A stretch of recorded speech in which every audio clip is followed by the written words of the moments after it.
Buenos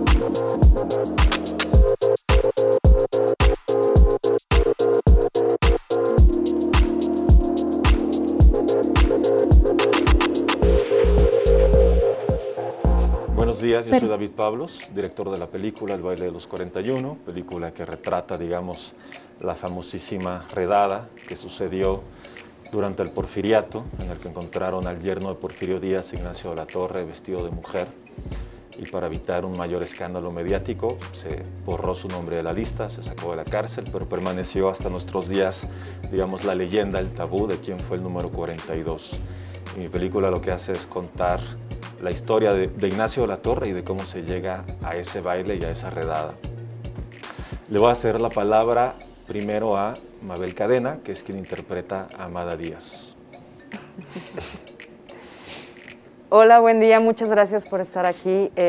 Estoy muy emocionada de que nuestra película por fin vaya a ver la luz, una película importante, necesaria para nuestros días, que toca diversos temas que no solo se contaron hace más de 100 años, sino que siguen siendo de agenda actual, importantes para cambiar, para que nos confronten, para que nos hagan reflexionar como sociedad a través de temas como el racismo, la discriminación, la homofobia y necesaria para nombrar cosas que aún no nos atrevemos a nombrar y que aún tenemos que voltear hacia otro lado porque nos cuesta mirarlas de frente, ¿no? Entonces, estoy muy emocionada de estar aquí con mi director y mis compañeros, y gracias por estar aquí.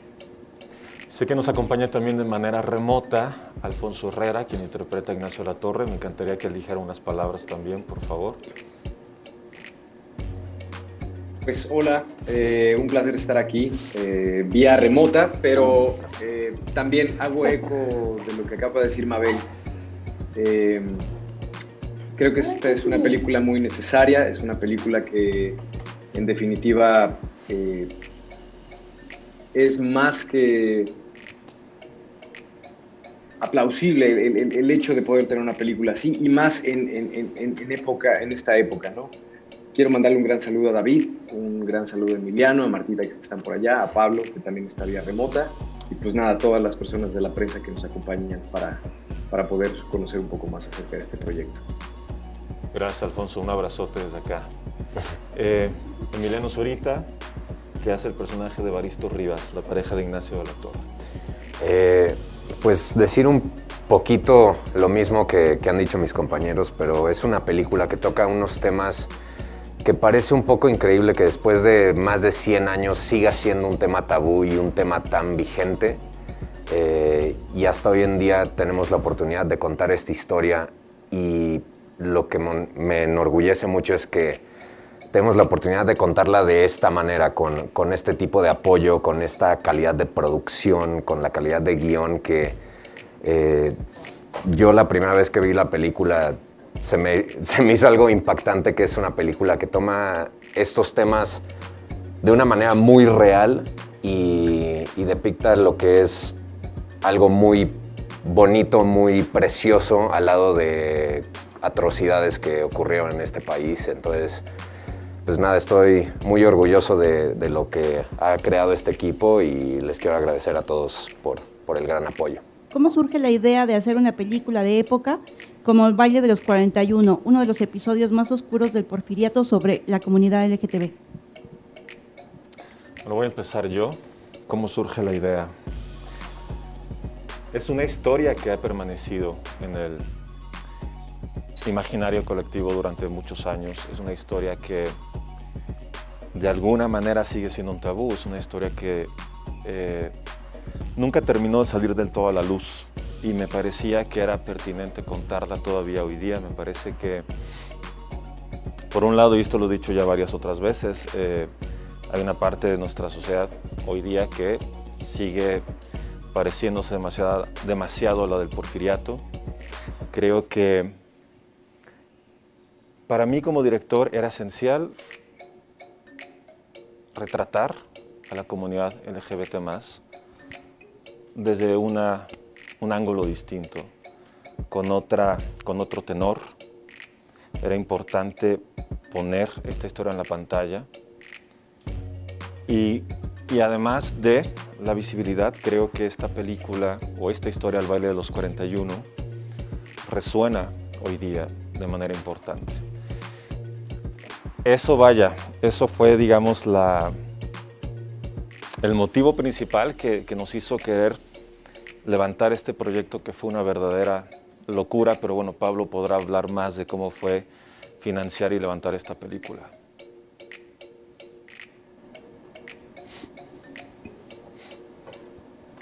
Bueno, esta película fue y es una aventura difícil.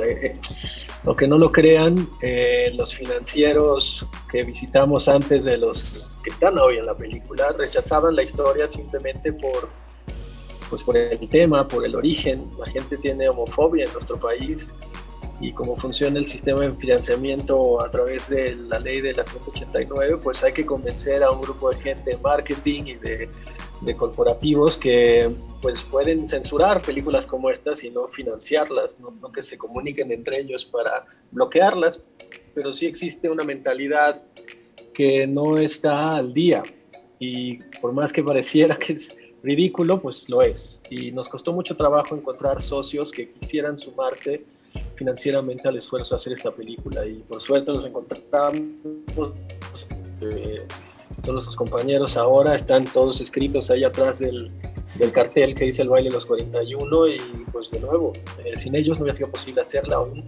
Todavía tenemos un camino que recorrer, el cine va a ser un determinante, creo que va a generar muchísima controversia a la hora que la gente la vea, porque creo que es una película que se quita la máscara y bueno, no la del COVID, pero sí la de la hipocresía de lo que es esta sociedad y creo que va a generar muchísimos comentarios sobre el machismo intrínseco que hay en nuestra sociedad y el closet gigantesco en el que vivimos todos.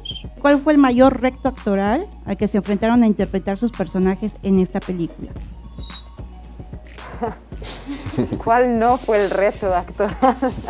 Creo que toda la película, desde el proceso de casting que fue tan hermoso por la directora de casting Patricia Ortiz y David, fue todo un reto todo el tiempo. La producción, nuestro director, todos nos dieron las herramientas necesarias para cuidar cada mínimo detalle de nuestra película. Tomábamos clases, bueno, yo tomaba clases de bordado, de equitación, de caligrafía, bádminton, 4 meses montando en corsé. No era nada sencillo, eso fue todo un reto y que también eran detalles que no parecían importantes, pero que sumaban también a construir todo un mundo emocional de Amada, en mi caso, de corset, más kilos y kilos de ropa, más botas, más las emociones y la forma tan hermosa y particular que tiene David de habernos llevado a profundizar en nuestros personajes y en cómo los interpretábamos. Entonces, creo que el reto fue desde el día 1 que me invitaron a audicionar para esta película, hasta el último día de rodaje, que todo el tiempo teníamos que estar, realmente había un compromiso y un amor de cada departamento por cuidar lo que estábamos haciendo y creo que ahora lo pueden ver en pantalla, ¿no? Se ve, no, todo está como tiene que estar. Sí, de mi parte, yo creo que lo mismo que lo hizo un reto es lo que hizo que me enamorara del proyecto y del personaje, porque la historia, al igual que todos los personajes, es totalmente compleja, ¿no? Los personajes tienen sus capas, ninguno es bueno ni malo, sino es pues un humano con sus virtudes y sus errores, ¿no? Y para mí era, como lo decía Mabel, es esa atención a detalle que le dio todo el equipo, David, de decir, sí vale la pena tomar esas clases, sí vale la pena leer sobre el porfiriato del día a día de alguien en esa sociedad, en ese tiempo, y sí darle la importancia a los ensayos, no solo de diálogos, sino ensayos para que, especialmente yo que tuve la mayoría de mis escenas con Alfonso, era pues tomarnos el tiempo de conocernos y generar esa química, generar esa confianza que poco a poco le íbamos construyendo más y más hasta que le dio vida a estos personajes y a estas historias paralelas de amor. Entonces, yo creo que era eso, era muy difícil de hacerlo bien, pero eso es lo que generó la vida en este proyecto.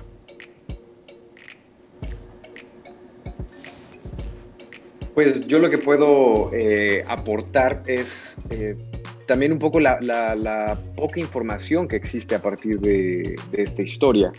En nuestro caso, o en mi caso, para mí fueron muy útiles ciertos libros, como es el caso del exilio de Carlos Tello Díaz, que hay algunos capítulos o hay algunos fragmentos donde dejan ver algunos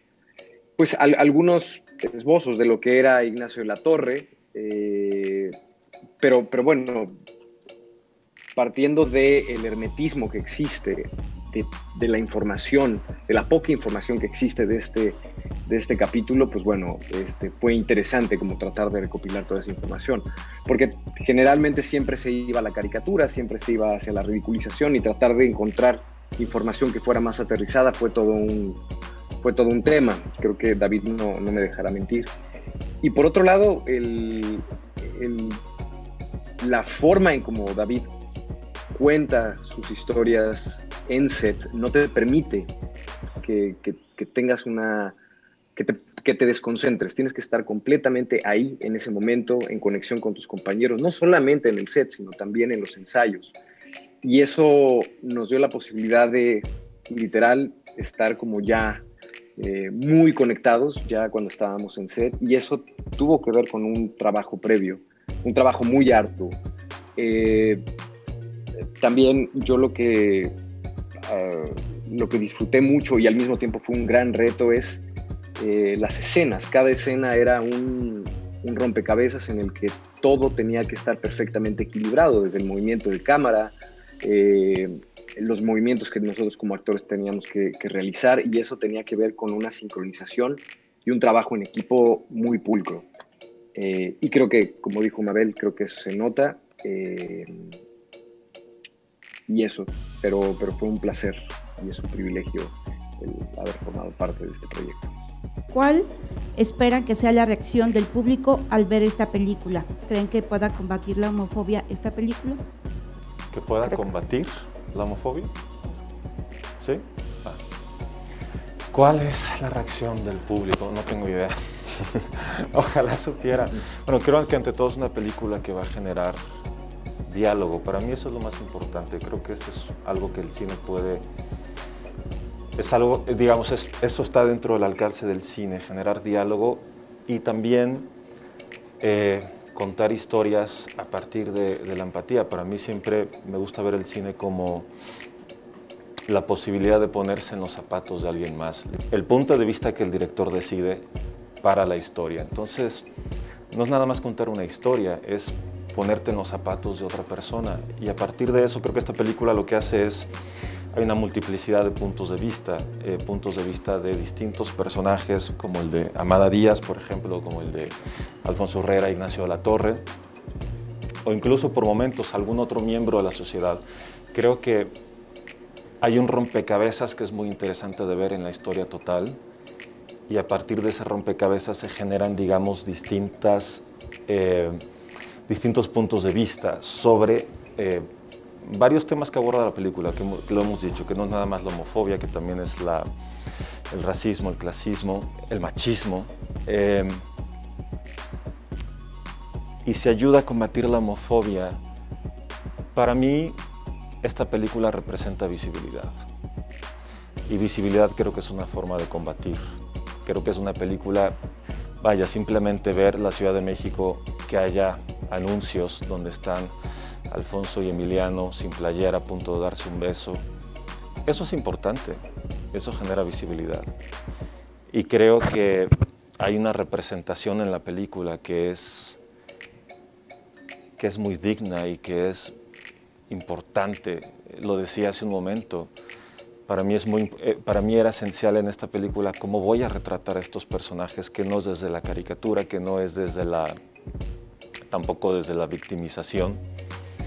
Para mí hay una gran celebración en esta película y creo que ese es el más grande mensaje, la celebración.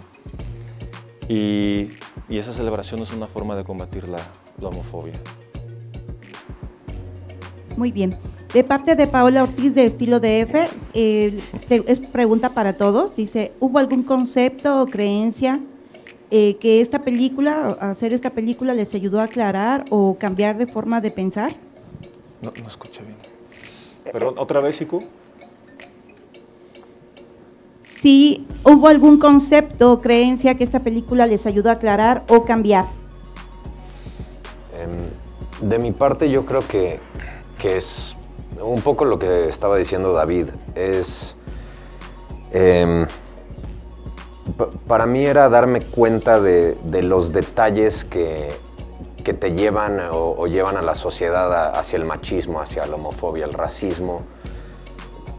Son dándote cuenta en algo muy, muy concreto. Para mi personaje era que antes del baile, que el tema gay no salía al habla de México, pues los hombres eran mucho más afectuosos entre ellos, ¿no? Y tenían estas amistades muy afectuosas que al salir a la luz este tema del baile, creo que la gente tuvo que lidiar con el tema del tema gay y tomar partido de alguna manera. Y eso sin darte cuenta a la cultura general, como a los hombres hacen que ya no sean tan afectuosos por tal vez el temor a ser percibidos, como gays o algo así.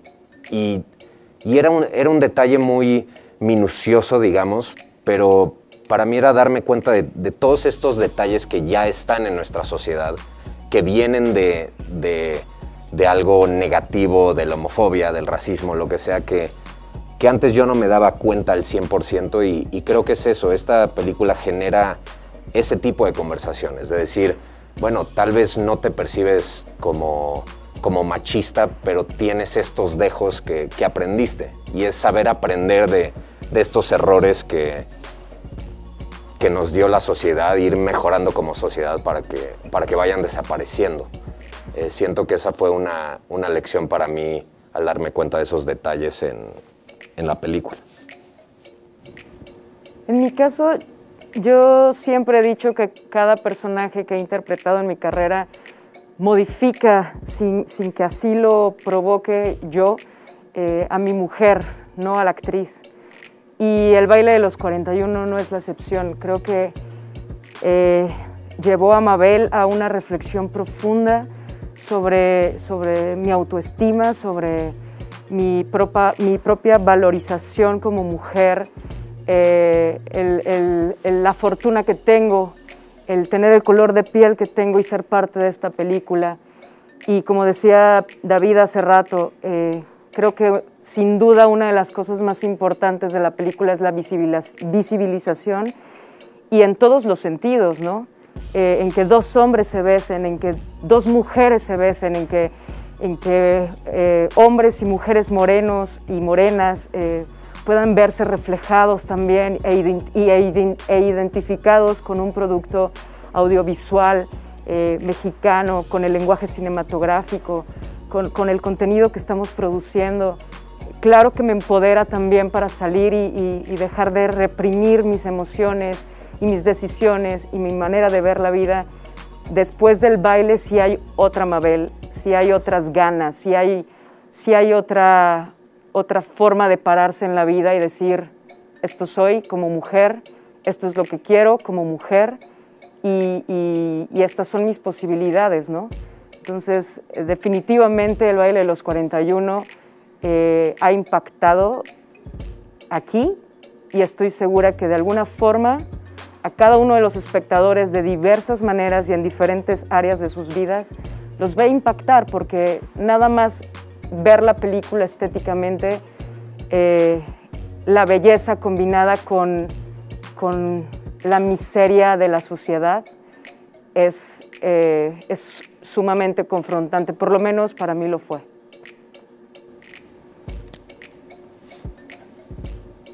Bueno, yo lo que puedo compartir acerca de este proyecto me hizo entender a profundidad o con más claridad este hecho histórico, que era un tema tabú, y cuando escuchabas el número 41, pues generalmente te llevaba o lleva a la sociedad a un lugar bastante gris, por así decirlo. Y me refiero a la ignorancia que existe a partir de este evento histórico. Eso por un lado. Y por otro lado, darme cuenta lo poco que ha cambiado en nuestra sociedad. Yo recuerdo muy claramente cuando estábamos filmando una escena donde se supone que era el castillo de Chapultepec, que estábamos filmando en el Munal, y estábamos a las 2 de la mañana David y yo, y nos volteamos a ver. Y David me voltea y me dice, es que no hemos cambiado. Realmente las estructuras sociales que siguen rigiendo a nuestro país siguen siendo exactamente las mismas.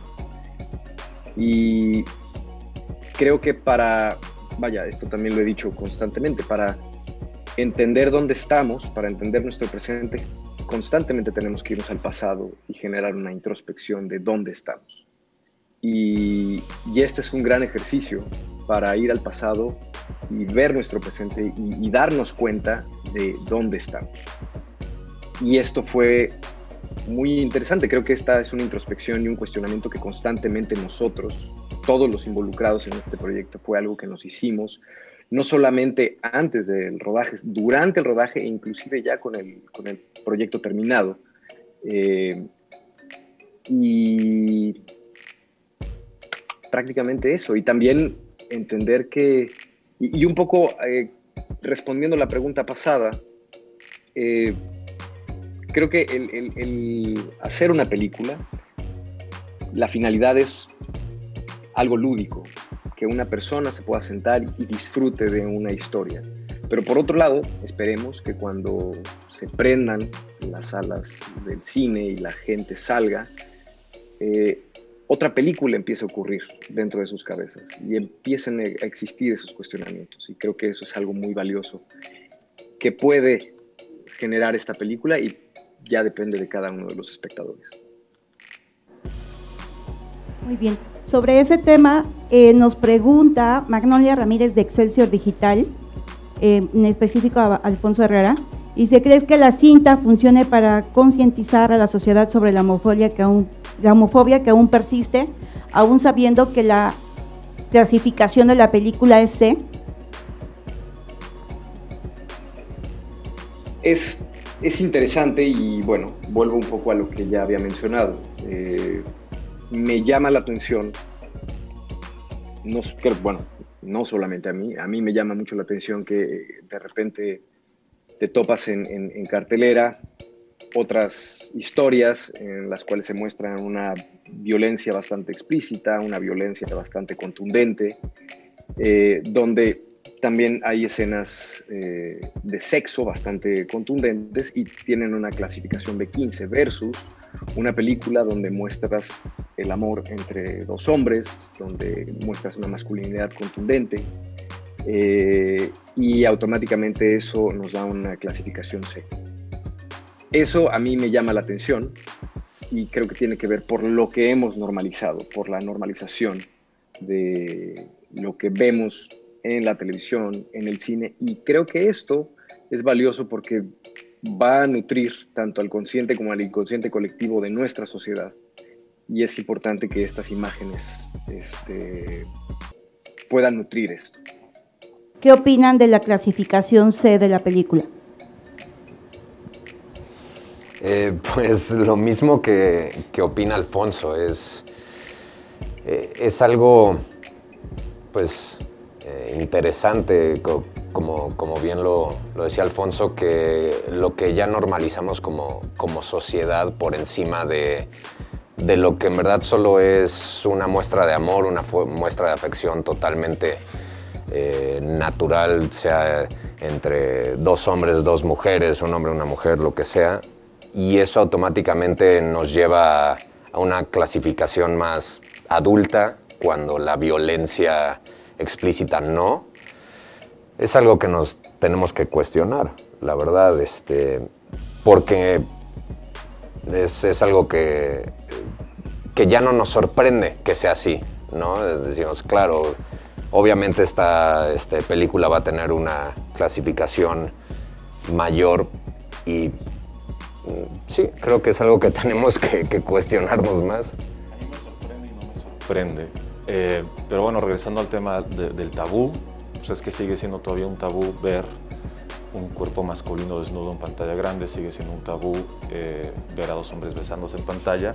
Más insisto, y retomando la cuestión del machismo, no un cuerpo femenino. Creo que hay una gran diferencia también en esa representación. Digo, para agregar ya, para cerrar, digamos, lo que Alfonso y Emiliano ya pudieron verbalizar bastante bien. ¿Qué los animó a participar en este proyecto?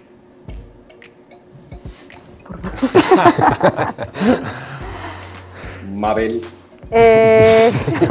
Mabel. ¿Qué nos animó?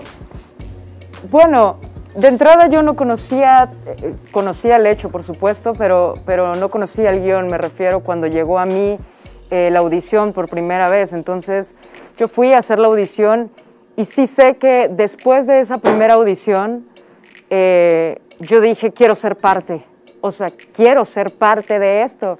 Y cuando hubo este segundo callback con Alfonso, con David, yo ya no salí diciendo quiero ser parte, pero sí dije, no sé si me quede en esta película, pero lo que acabo de vivir ha sido una de las experiencias más hermosas que he vivido en mi carrera como actriz, solo con una audición. Y claro que me encantaría darle vida a Amada, pero nada más lo que viví en ese callback fue una experiencia tan alucinante que ya había yo ganado algo. Entonces, al final, ser parte del baile de los 41, para mí termina siendo una experiencia redondita, donde habla de lo que vemos en pantalla, de lo que yo vi en pantalla y me conmovió y me asombró y me llenó de tanta emoción que pocas veces me ha pasado.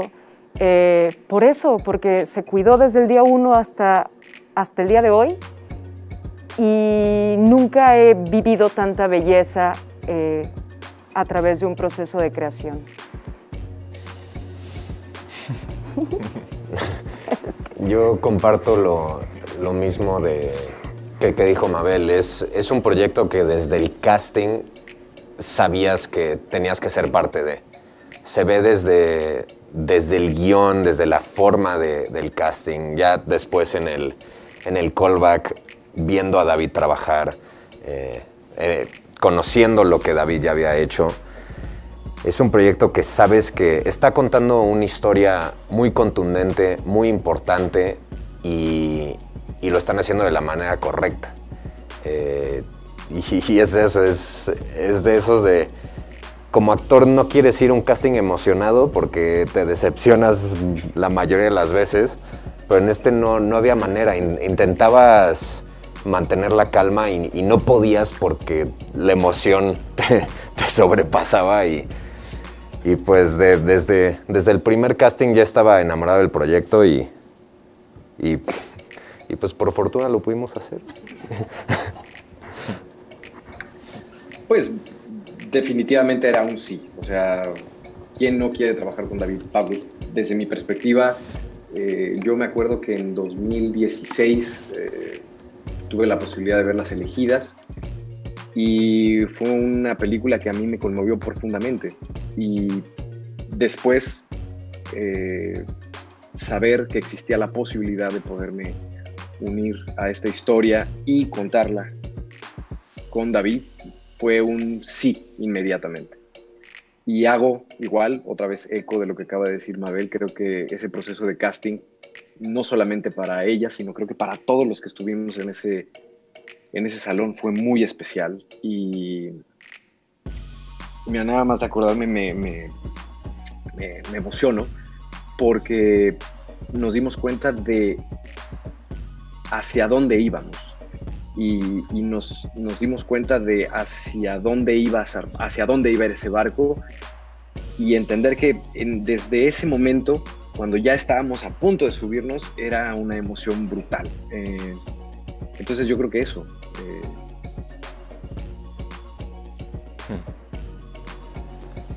Bien, la siguiente pregunta es de Enrique López Ríos, de WCN Televisión. Dice, ¿cómo fue el proceso de investigación y documentación histórica? ¿Cuánto tiempo les llevó y quién realizó este trabajo? Y aunado a eso, Jorge Soltero nos dice, ¿qué tan apegada a la realidad es la historia del baile de los 41?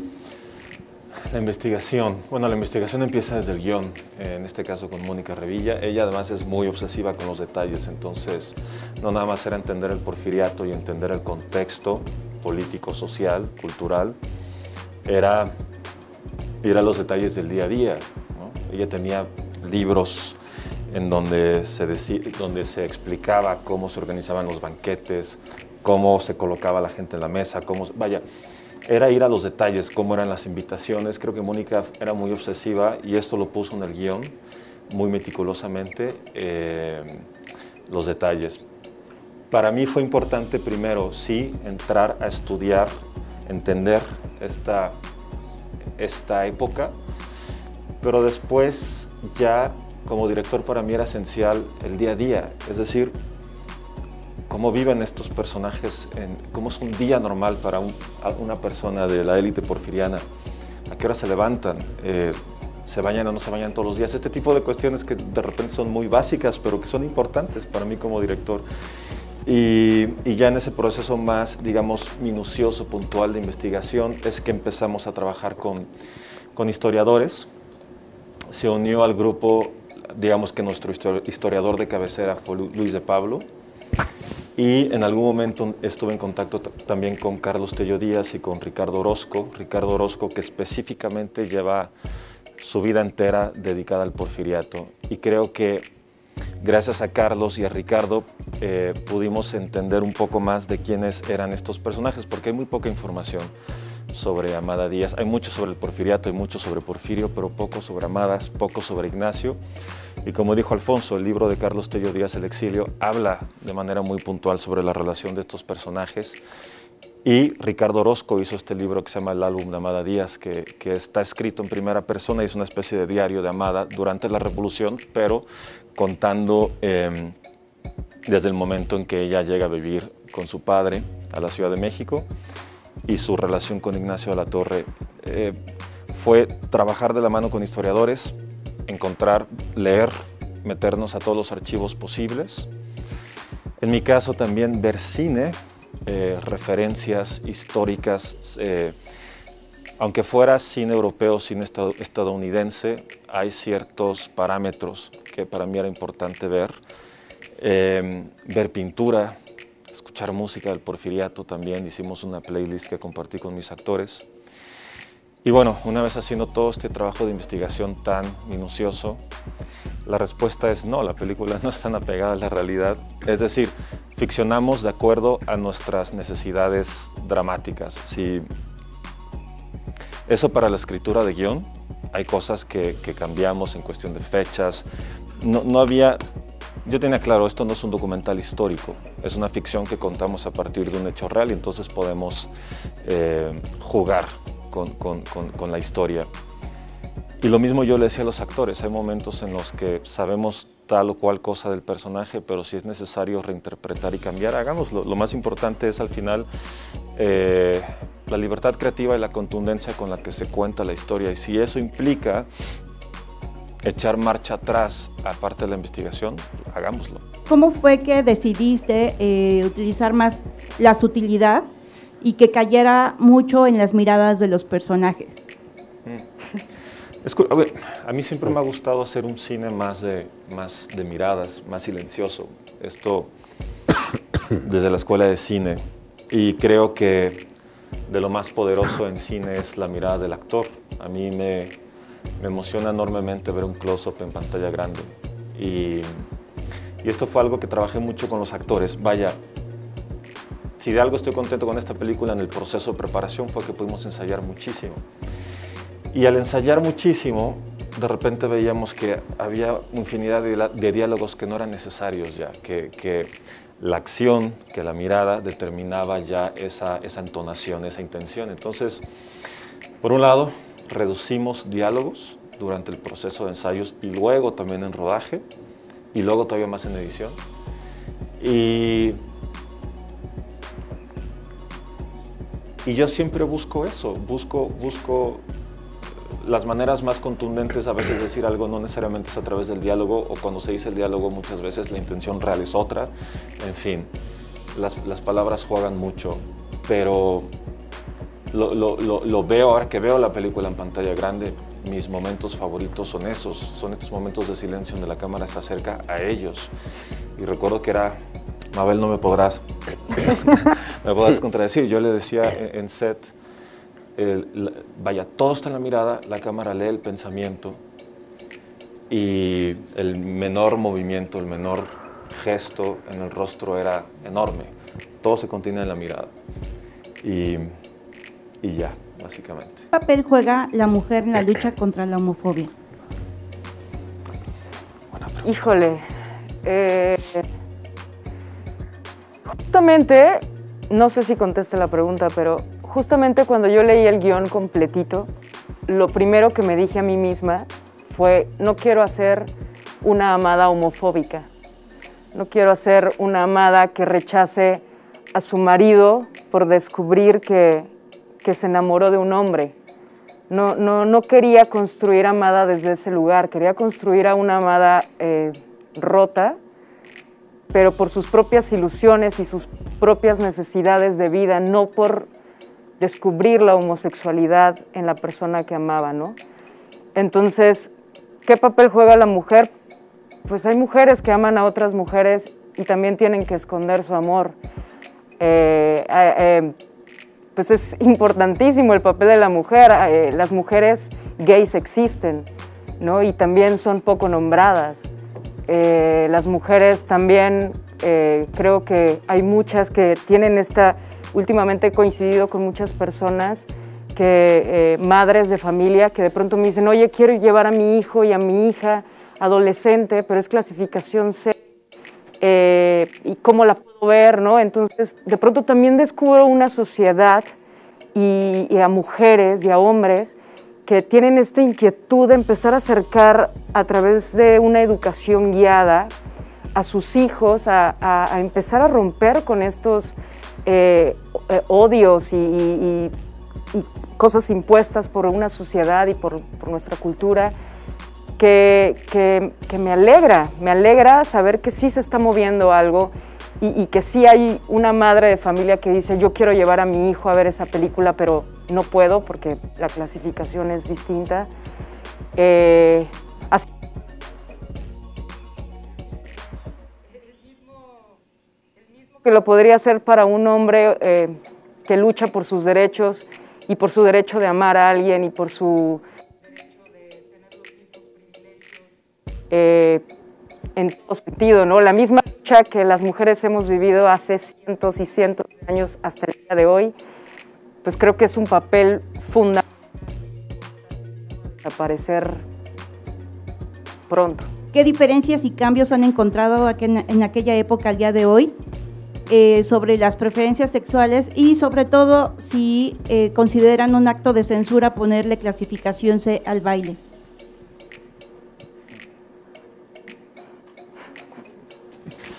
No sé si un acto de censura como tal, pero bueno, creo que ya lo dijimos hace un momento, hay ciertos hechos que hablan por sí solos, por sí mismos, quiero decir. Y ya, no tendría más que agregar. ¿Cuál era la otra pregunta? ¿Cuál era la otra pregunta? Las diferencias que encontraron de aquella época a la actualidad, ¿o creen que sigue todo igual? Las diferencias.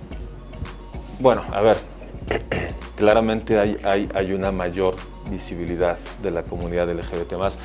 Hay una construcción ya, digamos, como de hablando específicamente de la película, hay una construcción que viene de la segunda mitad del siglo XX, de la homosexualidad, de la identidad homosexual como tal. Claro que ha habido diferencias, vaya, hay leyes que ahora tenemos que permiten la unión entre personas del mismo sexo. Sin embargo, hay muchos otros aspectos de la sociedad actual mexicana en donde seguimos muy anclados al porfiriato y que ahí es donde la historia de Ignacio de la Torre se vuelve vigente cómo sigue habiendo una enorme represión, cómo sigue habiendo una gran imposibilidad de expresarse abiertamente, públicamente. El hecho de que siga siendo un tema salir del closet, vaya, no debería serlo.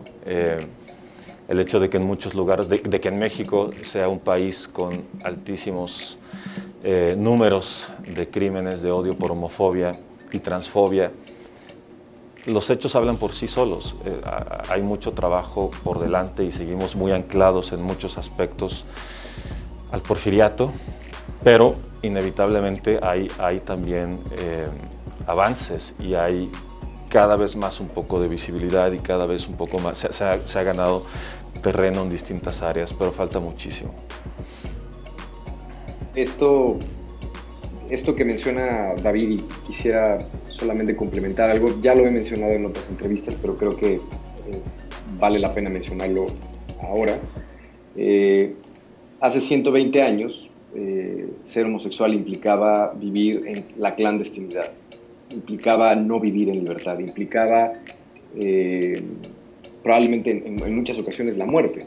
Muchas de las personas que no tuvieron la posibilidad o las conexiones políticas o económicas para poderse librar de esta redada, acabaron en campos de trabajos forzados en la península de Yucatán, donde terminaban los enemigos de la prensa de Porfirio Díaz, y muchos de ellos acabaron en campos de trabajos forzados en Yucatán y muchos de ellos perdieron la vida.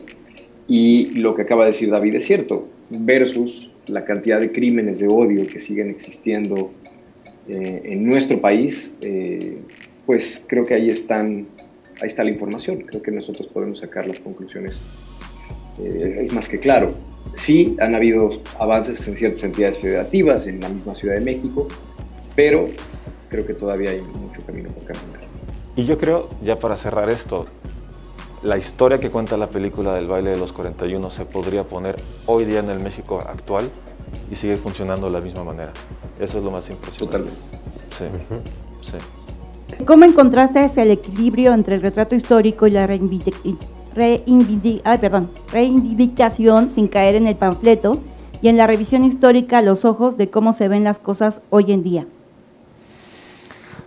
Bueno, me gusta esta pregunta porque a mí el panfleto, yo estoy en contra de lo discursivo en el cine. Cada vez que veo algo así, yo como espectador me volteo hacia el otro lado. Yo creo que gran parte de esta reivindicación está meramente en la representación, en la manera en la que se representan estos hombres, este grupo, estos personajes. Lo dije al inicio, para mí esta película es ante todo una celebración. Y la celebración de lo que implica, digamos, demostrar en pantalla grande el amplio abanico de masculinidades, mostrar la diversidad de ser un hombre homosexual, que no necesariamente tiene que ver con la caricatura. Y para mí, cuando retrato estos personajes en la intimidad, y no solamente hablo de los 41, hablo de Ignacio y de Amada, también para mí un poco se trasciende la época. Yo eso lo hablaba mucho con mis actores. Yo les decía, sabemos cómo eran las formas, vaya, el porfiriato es la época encorsetada, más encorsetada del país en todos los sentidos. Sabemos cómo eran las formas, el peso que tenían, ¿no? las etiquetas. Pero en la intimidad esto es otra cosa, en la intimidad del ser humano es el ser humano siempre. Y entonces ahí es donde podíamos decir, vamos a romper con las formas, vamos a romper con esta forma encorsetada y podemos ser libres en el retrato de estos personajes en la intimidad. Entonces eso lo hice tanto en las escenas, digamos, de Ignacio y de Amada, como en el Club de los 41. Ahí sí fue a partir de las dinámicas que se generaba con ellos, crear este espacio. También para mí otra forma de, digamos, romper con la época es, se piensa que es una época muy cuadrada, dije encorsetada hace un momento, y yo tenía claro que a la hora de filmarlo quería hacer una película que fuera libre, que la cámara fuera como un personaje más, que se mueve entre estos sets, entre las distintas escenas, como si fuera alguien curioso que va merodeando por ahí. A veces es cameramano, a veces es Steadicam, a veces es Movi, Dolly, Zoom, lo que sea, pero es una cámara con mucho movimiento, es una película un tanto vertiginosa y de alguna manera para mí eso también implicaba romper con el estatismo que normalmente se piensa para películas de época. Entonces viene por todos lados, viene por el trabajo con los actores, viene con la forma en la que se filma la película. Y la música, gracias Martita. Y la música, amo el trabajo que hicieron mis compositores, Andrea Valenci y Carlo Ayllón. Con Carlo Ayllón yo había trabajado antes en todas mis películas, Las Elegidas, La Vida Después.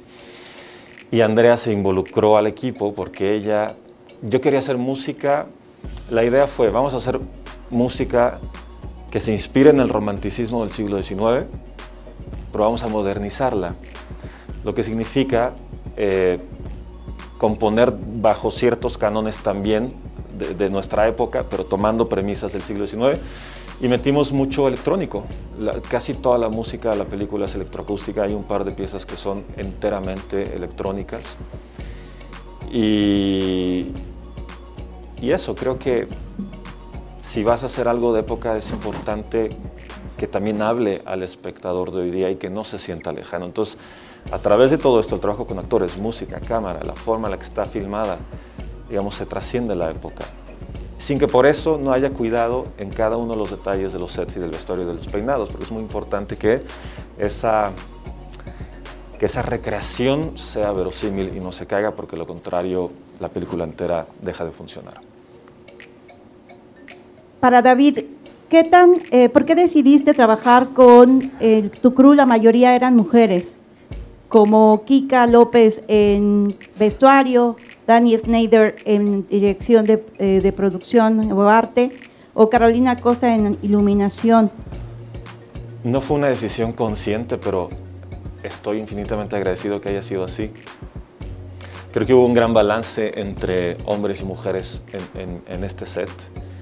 Con Carolina, bueno, Carolina es una gran amiga, es una gran co-creadora, coautora, es una gran fotógrafa. Siempre es un placer trabajar con ella y es alguien que se vuelve esencial, es casi como mi terapeuta en el set.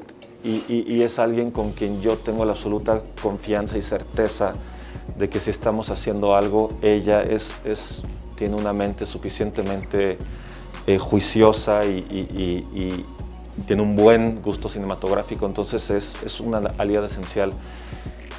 Y Daniela Schneider, con quien había trabajado en Las Elegidas también, a mí creo que Daniela se vuelve aquí otra aliada imprescindible porque ella siempre apuesta por crear espacios distintos, por no irse por lo obvio que puede plantear una historia. A ella le debemos que la casa de Ignacio sea una casa estilo ecléctico con unas locuras anglo-japonesas que no eran tan comunes en este país en esa época. A ella le debemos que haya dicho el espacio Los 41 vamos a hacer un espacio más atemporal. Ante todo son aliadas con las que vuelvo a trabajar y con las que ya hay una relación muy importante y que con Carolina en este momento no me imagino trabajando con alguien más. Y el hecho de que viniera Kika y otras mujeres como parte del equipo fue mera coincidencia, pero creo que cada quien tenía una sensibilidad muy específica, cada quien propuso algo que se salía de la norma. Eso es lo que yo más celebro de mis colaboradoras creativas más cercanas, que las tres se empujaron por hacer algo distinto.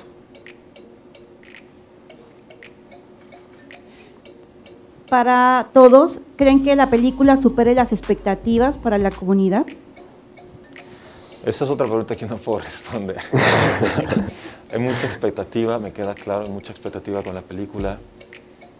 Creo que ante todo van a ver un trabajo muy bien realizado, en todos los sentidos, técnicamente, actoralmente. Es una película con una manufactura, creo yo, bastante buena, es una película con rigor, es una película honesta, es una película que yo hice absolutamente convencido, y ya lo dije, me voy a repetir, pero no importa porque esto es algo esencial.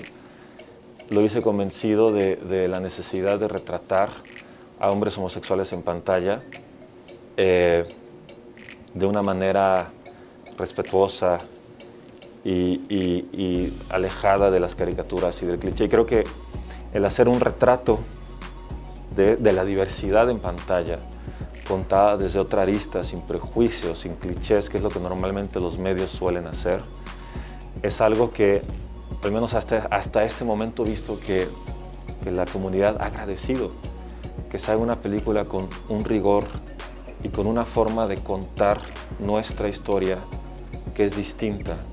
Entonces creo que al menos eso va a quedar, y al menos eso se siente ya desde ahorita. Si va a cumplir las expectativas o no, supongo que para algunos sí, para otros no. Esto es inevitable, así es el cine. Hay gente que le gusta lo que hace, gente que no le gusta, pero ante todo está el rigor con el que se hizo la película y mi visión como director de cómo quiero retratar este grupo de hombres, que es absolutamente respetuosa y creo yo importante y necesaria. Gracias. Muchas gracias. Gracias a todos. No te pierdas la mejor información de espectáculos y entretenimiento. Suscríbete a este canal, compártelo, déjame un like y tus comentarios.